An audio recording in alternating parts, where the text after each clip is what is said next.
हम लोग ग्रामर में क्या पढ़ रहे हैं?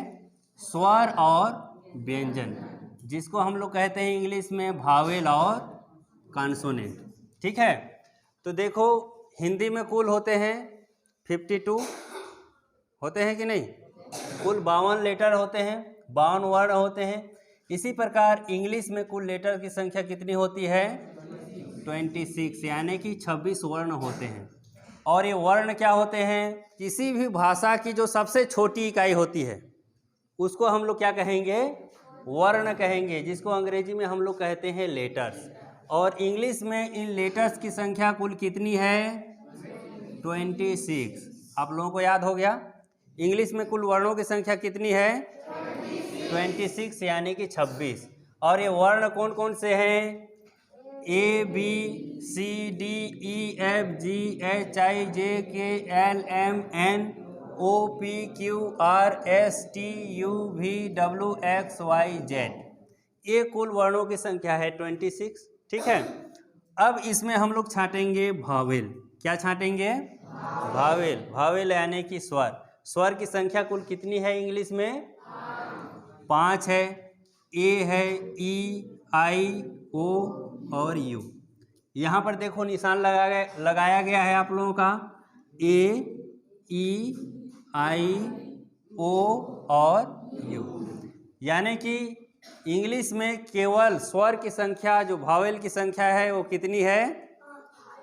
कितना है? कुल 5 है, 5 संख्या है। आप लोगों को याद हो गया ये 5 संख्या। ठीक है, अब इन पांचों संख्या को अगर हटा दो तो इसके बाद जो बचे 21 लेटर हैं, 21 लेटर, ये क्या कहे जाएंगे? कॉन्सोनेंट्स, है ना। इसके बाद हम लोग पढ़ेंगे कि भावेल क्या है और कॉन्सोनेंट क्या है, इसका परिभाषा। मैं आप लोगों को केवल इतना ही अभी तक लिखवाया हूँ। ठीक है, इसको आपने लिख लिया, सब लोग आप लोगों ने लिख लिया है। अब इसके बाद मैं भावेल और कॉन्सोनेंट इसका परिभाषा बताऊंगा। सबसे पहले हम लोग क्या देखेंगे? भावेल यानी कि स्वर। जिस लेटर के उच्चारण के लिए किसी अन्य लेटर की सहायता की आवश्यकता नहीं होती है उसे हम लोग भावेल कहते हैं। इसको आप लोग समझे। देखो अंग्रेजी में कुल लेटर की संख्या कितनी है? कितनी है? 26 है लेटर्स की संख्या। ठीक है, इसमें कुल भावेल की संख्या कितनी है? 5 है। ए, ई, आई, ओ, यू। पहले मैं कैपिटल लेटर में ए, ई, आई, ओ, यू लिखा था, अब मैं क्या लिखा हूँ? स्मॉल लेटर में ए, ई, आई, ओ, यू। ठीक है, अब कुल 5 लेटर होते हैं। इसका आप लोग उच्चारण करके एक बार देखो क्या होता है। ए को अगर आप उच्चारण करोगे, ए, जितना लंबा आप बोलोगे केवल उसका उच्चारण क्या जाएगा? ए ही जाएगा। जाएगा कि नहीं? ए बोलोगे तो ए करते जाओगे, केवल ए ही जाएगा उसका उच्चारण। ठीक है, आपको यहाँ पर समझना है। अब दूसरा देखो ई। अब ई का उच्चारण हम करके देखेंगे। ई, ई क्या हो रहा है? ई ही हो रहा है ना, और कुछ थोड़े हो रहा है। ई मतलब केवल ई। ठीक, अब आई, आई का उच्चारण करके देखो, आई हुआ। अब ओ का उच्चारण करके देखो, ओ, है ना। यू का उच्चारण आप करके देखो, यू, अयू। आता है कि नहीं? आता है ना। अब सीधा सीधा बात ये है कि जो स्वर वर्ण होते हैं, स्वर लेटर होते हैं, उसके उच्चारण के लिए किसी और लेटर के उच्चारण की आवश्यकता नहीं होती, वो अपने आप में पूर्ण होते हैं। समझ में आ गया? जैसे ए बोलोगे तो ए जितना लंबा बोलोगे ए चला जाएगा, है ना। ई बोलोगे तो ई जाएगा, है कि नहीं। इसको हम लोग कहते हैं स्वर। इसको हम लोग क्या कहते हैं? हिंदी में भी यही स्वर होता है।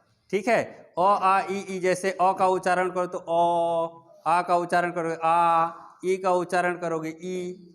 उसी प्रकार इंग्लिश में भी होता है, ए, ई, आई, ओ, यू। इसकी संख्या कुल कितनी है? अंग्रेजी में भावेल की कुल संख्या कितनी है? 5 है ना।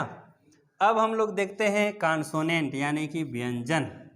ठीक है, अब देखो जिस लेटर का उच्चारण भावेल की सहायता से किया जाता है उसे हम कॉन्सोनेंट कहते हैं।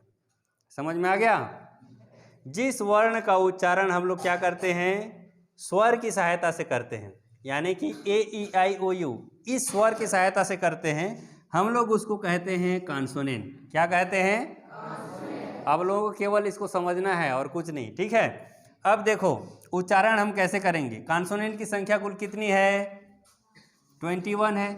कॉन्सोनेंट की संख्या कुल 21 है, ठीक है? अब देखो कॉन्सोनेंट क्या है? बी है। ए तो स्वर है ना, ठीक है? अब कॉन्सोनेंट कौन सा है? बी है ना? और सी, डी। अब इसका उच्चारण करके देखो, बी, सी, क्या आया? बी का उच्चारण करेंगे तो ई का आ रहा है ना, इस ई का आ रहा है कि नहीं? आ रहा है। तो इसका उच्चारण जब हम करते हैं तो स्वर के सहयोग की आवश्यकता होती है। समझ में आ गया? जब कॉन्सोनेंट का उच्चारण करते हैं तो क्या की आवश्यकता होती है? भावेल के सहयोग की आवश्यकता होती है, इसलिए हम इसको कहते हैं कॉन्सोनेंट, व्यंजन, ठीक है? किसी भी इसका वर्ण का उच्चारण आप करो, लेटर का उच्चारण करो, तो क्या की आवश्यकता होगी? स्वर के सहयोग की आवश्यकता होगी। जैसे सी, अगर शुरू में सौ तो बोलोगे, लेकिन सी अगर लंबा करोगे तो उसमें ई आएगा, ठीक है? इसी प्रकार डी का करोगे तो डी। अब देखो और शब्द देखो, एम, एफ, है ना, डब्लू। अब इसका उच्चारण हम करके देखते हैं। ये तो चलो ई का आ रहा है। अब देखो एम, एम का उच्चारण जब हम करते हैं तो शुरू में क्या आ रहा है? ए, एम आ रहा है कि नहीं? आखिरी में म आ रहा है, लेकिन शुरू में क्या आ रहा है? ए आ रहा है। तो ए क्या है? स्वर है। ए क्या है? स्वर है। तो स्वर के सहयोग की आवश्यकता हुई कि नहीं बताओ? इसमें एम के उच्चारण करने में स्वर की आवश्यकता, स्वर की सहयोग की आवश्यकता इसमें पड़ती है, इसलिए क्या है? व्यंजन है। जैसे एफ, ये एफ क्या है?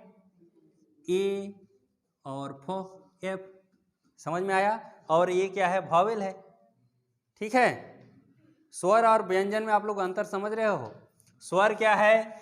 जिसमें किसी की सहायता के बिना उच्चारण किया जा सकता है, ऐसे वर्णों को हम लोग स्वर कहते हैं। ए ई आई ओ यू, ये बिना किसी के सहयोग से इसका उच्चारण किया जा सकता है। और जो कॉन्सोनेंट है उसका उच्चारण सहयोग के बिना नहीं किया जा सकता। जैसे आप लोग देखो डब्लू, क्या देखोगे? डब्लू। अब डब्लू का उच्चारण करके देख लो, डब्ल्यू, डब्ल्यू, यू का उच्चारण आखिरी में होगा कि नहीं? डब्लू के उच्चारण में क्या होगा? आखिरी में यू होगा, ठीक? समझ में आया कि नहीं?